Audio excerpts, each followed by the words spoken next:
អ្នកគឺជាព្រះដ៏មានព្រះភិក្ខអមតៈឌៀនសុងតើអ្នកកំពុងធ្វើអ្វីនៅទីនេះសូមកុំយល់ច្រឡំ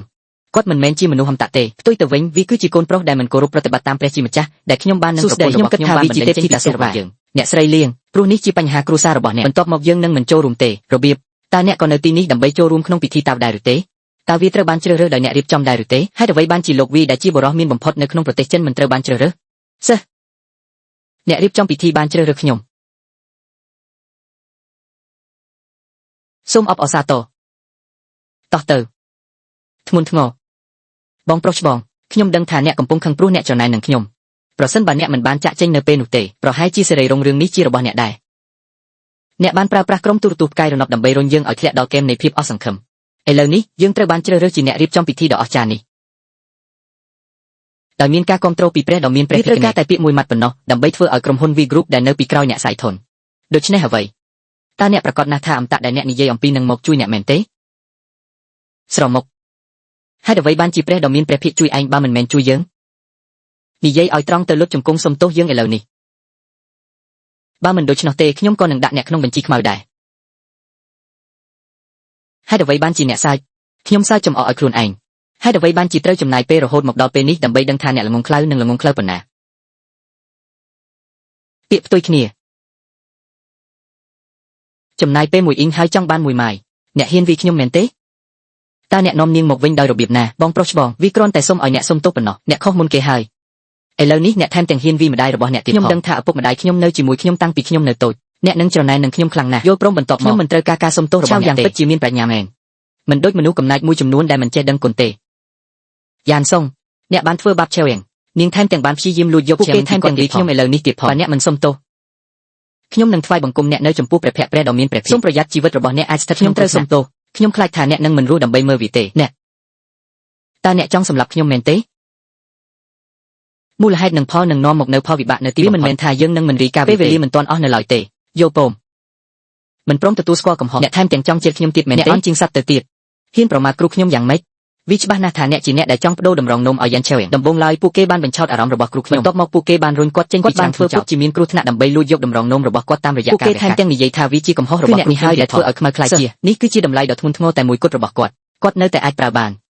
នេះមានន័យថាគាត់នៅតែមានប្រយោជន៍ដូច្នោះទេគាត់គឺជាសម្រាមធ្ងន់ធ្ងរអ្នកមិនទាន់ស្លាប់ទេអ្នកនឹងឆេវយ៉ាងសុខសប្បាយជីទេឥឡូវនេះមនុស្សគ្រប់គ្នាមានសុភមង្គលអ្នកនៅតែស្អប់យើងដដែលគាត់ថែមទាំងចង់វាខ្ញុំទៀតផងនោះជាគំនិតចង្អៀតពេកហើយដូច្នេះអ្នកបានធ្វើឲ្យជើងទាំងពីររបស់ខ្ញុំពិការអ្នកបានធ្វើឲ្យតម្រងនោមរបស់ខ្ញុំបាត់សម្រាប់អ្នកនេះពិតជាព្រឹត្តិការណ៍ដ៏រីករាយមួយបើមិនមែនដោយសារច្បាប់របស់ខ្ញុំទេដែលអនុញ្ញាតឲ្យខ្ញុំជាបារីកាយរបស់ខ្ញុំជាឈឺធ្ងន់ហើយត្រូវសម្រាប់ខ្ញុំនៅបាននៅឆ្កែដ៏គួរឲ្យអាណិតមួយក្បាលក្នុងជីវិតនេះអ្វីដែលខ្ញុំយកបានគឺតម្រងនោមរបស់អ្នកយើងបានចិញ្ចឹមអ្នកនៅជីវិតដ៏ប្រណីតអស់រយៈពេល3ឆ្នាំអ្នកមិនមានអំណរគុណទេនៅតែលាក់អារម្មណ៍ស្អប់យើងបានគ្រប់គ្រាន់ហើយខ្ញុំមិនមានពេលខ្ជិះខ្ជាយដង្ហើមលើអ្នកទេពិបាកណាស់សម្រាប់អ្នកក្នុងការសុំទោសមែនទេល្អចាប់តាំងពីមានរឿងបែបនេះមកយើងចំពោះការសងសឹកអ្នកលោកស្រីសូមជួយភ្លុកក្រុម V ផង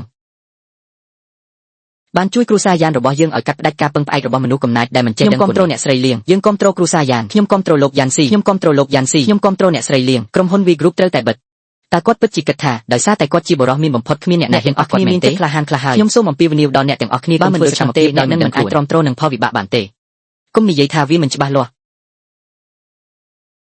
មនុស្សម្នាក់ដែលមិនខ្លាចអ្វីសោះវាហួសពីពាក្យសម្ដីតើពេលណាទើបមនុស្សល្ងងបែបនេះហ៊ានមានចិត្តក្រអឺតក្រទុំនិងអួតអាងយ៉ាងនេះថ្ងៃនេះជាការបោះឆ្នោតជ្រើសរើសព្រះចៅអធិការវត្តអមតៈព្រឹត្តិការណ៍នេះគឺជាព្រឹត្តិការណ៍ដ៏សំខាន់មួយគឺការយាងឡើងទៅអ្នកណាជាអ្នកដោះសិទ្ធឲ្យអ្នកនិយាយរឿងមិនសមហេតុផលបែបនេះនេះគឺជាលោកចៅហ្វៃហ្វេងជាចៅហ្វៃស្រីលេខ1ក្រោមការដឹកនាំរបស់មេដឹកនាំសម្ព័ន្ធភាពស៊ីងធៀងធ្ងន់ធ្ងរអ្នកបម្រើរបស់អ្នកមិនអាចប្រៀបផ្ទឹមនឹងទ្វារទាំង5បានទេលោកគ្រូហ្វេងបានបញ្ជាកងទ័ពប្រព័ន្ធអ្នកកម្លាំងប្រយុទ្ធរបស់វាជាប់ចំណាត់ថ្នាក់ទី5នៅក្នុងព្រះរាជាណាចក្រអ្នកមានអ្នកគ្រប់គ្រងដ៏មានឥទ្ធិពលក្រុមហ៊ុន V Group កាន់តែមានទ្រព្យសម្បត្តិច្រើនជាងមុនពួកគេគ្រាន់តែជាស្រមោចនៅចំពោះមុខលោកគ្រូហ្វេងប៉ុណ្ណោះអូតើ King Shen បានរកឃើញស្ត្រីល្ងងបែបនេះធ្វើជាចៅហ្វាយរបស់គាត់នៅពេលណា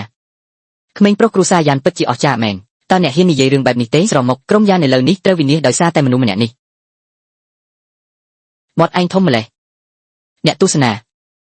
ក្រុមយ៉ានរបស់យើងឥឡូវនេះទទួលបានការគ្រប់គ្រងពីព្រះឥន្ទ្រាធិរាជនិងមេដឹកនាំសម្ព័ន្ធភាពស៊ីងធៀងពឹងផ្អែកលើកម្លាំងនិងអំណាចដាច់ខាតហើយចុះអ្នកវិញ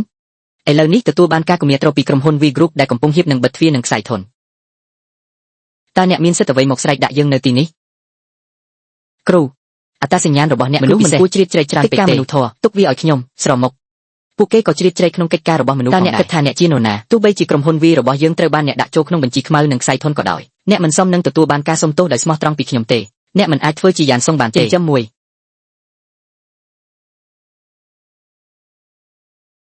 យ៉ានសុង